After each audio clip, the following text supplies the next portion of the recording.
Kali ini kita akan menjelajahi dunia alat dan teknik evaluasi. Materi ini penting karena evaluasi bukan hanya tentang nilai, tapi juga tentang memahami bagaimana kita dapat mendukung pembelajaran dengan lebih baik. Saya Yenian Hendrayani akan menemani Anda dalam perjalanan ini. Sebelum kita mulai, mari kita lihat apa saja yang akan kita pelajari. Mulai dari definisi evaluasi pembelajaran hingga integrasi teknologi dalam evaluasi. Setiap bagian dirancang untuk membantu kita memahami evaluasi pembelajaran secara holistik. Bersama-sama, kita akan membahas setiap poin dengan fokus pada bagaimana penerapannya dalam dunia nyata. Selanjutnya, kita akan sama-sama mempelajari tentang definisi evaluasi pembelajaran. Evaluasi pembelajaran bukan sekedar tugas administrasi. Ini adalah upaya untuk melihat sejauh mana tujuan pembelajaran tercapai. Dengan data yang sistematis, kita dapat memahami proses dan hasil belajar siswa secara mendalam. Evaluasi adalah jembatan antara rencana dan kenyataan. Selanjutnya, di sini akan dijelaskan mengenai tujuan evaluasi pembelajaran. Evaluasi membantu kita menjawab pertanyaan penting, apakah siswa kita belajar? Selain itu, evaluasi juga memberi umpan balik yang berharga bagi guru dan siswa. Pada akhirnya, ini semua tentang meningkatkan kualitas pendidikan dan memberdayakan semua pihak yang terlibat. Pada slide ini akan dibahas prinsip-prinsip evaluasi yang efektif. Dalam dunia pendidikan, evaluasi yang efektif sangat penting untuk mendukung proses belajar. Seperti sebuah kompas, prinsip-prinsip evaluasi membantu kita tetap berada di jalur yang benar. Berikut akan dijelaskan beberapa prinsip yang perlu diperhatikan. Prinsip yang pertama adalah relevansi. Artinya, alat dan teknik evaluasi harus sesuai dengan tujuan pembelajaran dan kurikulum. Ini memastikan bahwa kita mengukur apa yang benar-benar ingin dicapai dalam pembelajaran. Yang kedua yaitu validitas, di mana instrumen evaluasi harus mampu mengukur apa yang seharusnya diukur. Misalnya, jika kita ingin menilai pemahaman siswa, alat yang digunakan harus dapat mencerminkan pemahaman tersebut, bukan hanya ingatan. Prinsip yang ketiga adalah reliabilitas. Artinya, alat evaluasi harus memberikan hasil yang konsisten ketika digunakan berulang kali. Ini penting agar penilaian kita dapat diandalkan dan tidak dipengaruhi oleh faktor luar yang tidak relevan. Prinsip yang keempat yaitu praktis, artinya evaluasi harus mudah dilaksanakan dan diinterpretasikan. Dengan cara ini, guru dan siswa tidak menghadapi kesulitan yang berlebihan, sehingga fokus tetap pada pengembangan pembelajaran. Prinsip-prinsip ini akan menjadi panduan kita dalam setiap langkah. Dengan mengikuti prinsip-prinsip ini, kita dapat menciptakan evaluasi yang mendukung perkembangan siswa dan memberikan umpan balik yang konstruktif untuk pengalaman belajar yang lebih baik. Prinsip-prinsip ini menjadi fondasi yang memastikan evaluasi kita bermanfaat dan bermakna. Setiap siswa itu unik, begitu pula cara kita mengevaluasi mereka. Dalam proses pembelajaran, penting untuk menggunakan berbagai alat evaluasi agar kita dapat menilai kemampuan siswa secara komprehensif. Dengan pendekatan yang tepat, kita dapat melihat potensi setiap individu dengan lebih jelas. Berikut adalah beberapa jenis alat evaluasi yang umum digunakan. Alat evaluasi yang pertama yaitu tes. Terdiri dari tes tertulis, lisan atau praktik yang digunakan untuk mengukur pengetahuan dan keterampilan siswa. Ini membantu kita memahami sejauh mana mereka menguasai materi. Yang kedua adalah portofolio. Portofolio adalah kumpulan karya siswa yang menunjukkan perkembangan dan kemajuan mereka. Ini memberikan gambaran holistik tentang perjalanan belajar siswa dan usaha mereka yang dilakukan. Yang ketiga, observasi melibatkan pengamatan langsung terhadap perilaku siswa selama pembelajaran. Ini memberikan kita wawasan tentang keterlibatan dan interaksi mereka di dalam kelas. Dan yang terakhir yaitu proyek. Proyek adalah tugas yang menantang siswa untuk menerapkan pengetahuan dalam menyelesaikan masalah nyata. Ini memungkinkan siswa menunjukkan kreativitas dan kemampuan kolaborasi mereka. Dengan menggunakan berbagai alat evaluasi ini, Kita dapat lebih memahami kemampuan siswa dan memberikan umpan balik yang bermanfaat untuk mendukung proses belajar mereka. Evaluasi tidak hanya dilakukan di akhir pembelajaran.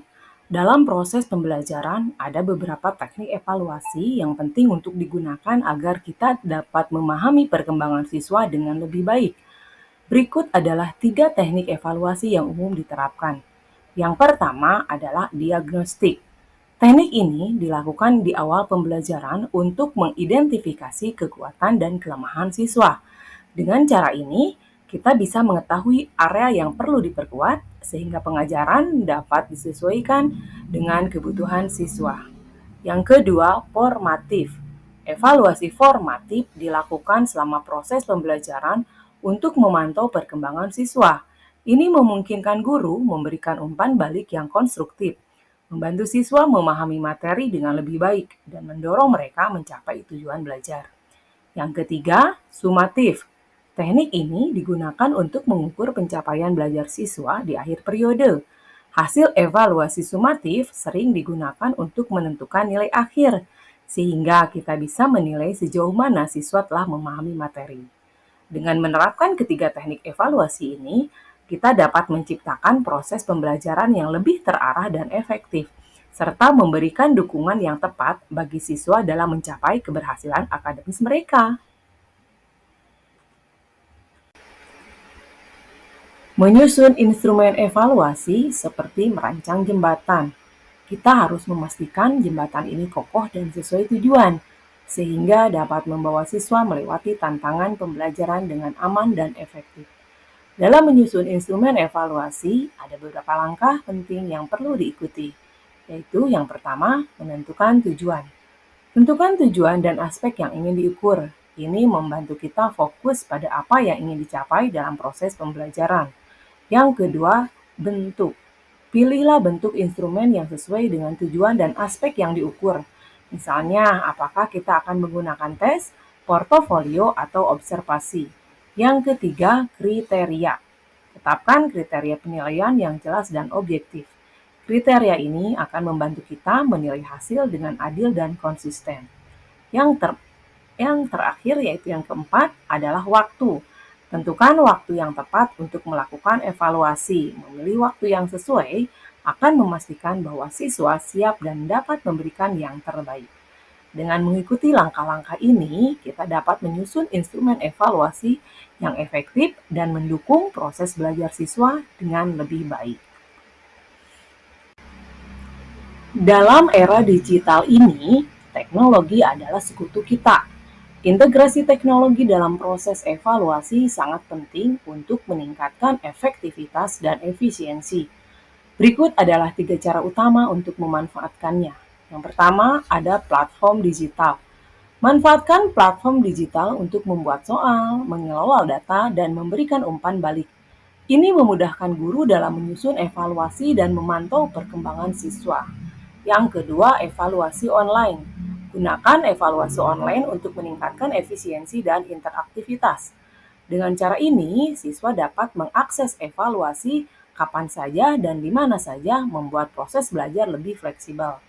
Yang ketiga, analisis data. Manfaatkan perangkat lunak analisis data untuk memperoleh informasi yang lebih akurat. Dengan analisis yang tepat, kita dapat memahami hasil evaluasi dan merancang strategi pengajaran yang lebih baik. Dengan platform digital, evaluasi online, dan analisis data, kita bisa membuat evaluasi lebih efisien dan menarik. Bayangkan betapa banyak waktu dan tenaga yang bisa kita hemat untuk lebih fokus pada pembelajaran itu sendiri. Dengan mengintegrasikan teknologi, kita dapat menciptakan proses evaluasi yang lebih modern dan mendukung perkembangan siswa secara optimal.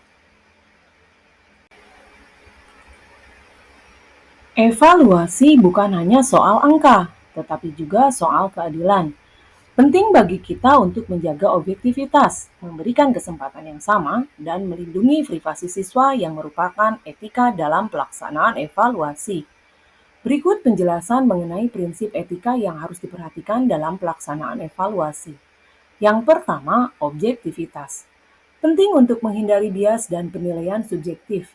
Dengan bersikap objektif, kita dapat memberikan penilaian yang adil dan akurat terhadap kemampuan siswa. 2. Kerahasiaan. Jaga kerahasiaan data dan hasil evaluasi siswa. Ini penting untuk melindungi privasi siswa dan membangun kepercayaan dalam proses evaluasi. Ketiga, keadilan. Berikan kesempatan yang adil bagi semua siswa untuk menunjukkan kemampuan mereka. Setiap siswa harus memiliki akses yang sama untuk berhasil dalam evaluasi. Dengan mengikuti prinsip-prinsip etika ini, kita dapat menciptakan lingkungan evaluasi yang adil, transparan, dan mendukung perkembangan siswa secara optimal. Dengan cara ini, evaluasi menjadi proses yang membangun, bukan merugikan. Setelah evaluasi dilakukan, langkah berikutnya adalah menganalisis hasilnya. Ini adalah momen penting untuk memberikan umpan balik yang konstruktif, merevisi metode, atau bahkan menawarkan bantuan kepada siswa yang membutuhkan. Hasil evaluasi adalah bahan bakar untuk pembelajaran yang lebih baik. Dalam analisis hasil evaluasi, ada 3 langkah penting yang perlu dilakukan. Yang pertama, kumpulkan data. Pertama, kita perlu mengumpulkan data hasil evaluasi dari berbagai sumber. Ini bisa mencakup tes, portofolio, dan observasi. Mengumpulkan data yang komprehensif membantu kita mendapatkan gambaran yang lebih jelas tentang perkembangan siswa. Analisis data. Setelah data terkumpul, langkah selanjutnya adalah menganalisisnya. Analisis ini bertujuan untuk mengidentifikasi kekuatan, kelemahan, dan kebutuhan siswa. Dengan memahami hasil analisis, kita dapat merancang strategi pengajaran yang lebih efektif dan memberikan dukungan yang tepat bagi siswa.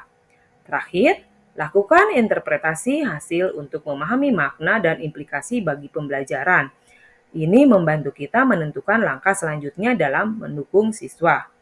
Dengan mengikuti langkah-langkah ini, kita dapat memastikan bahwa evaluasi tidak hanya menjadi alat penilaian, tetapi juga sarana untuk meningkatkan proses pembelajaran.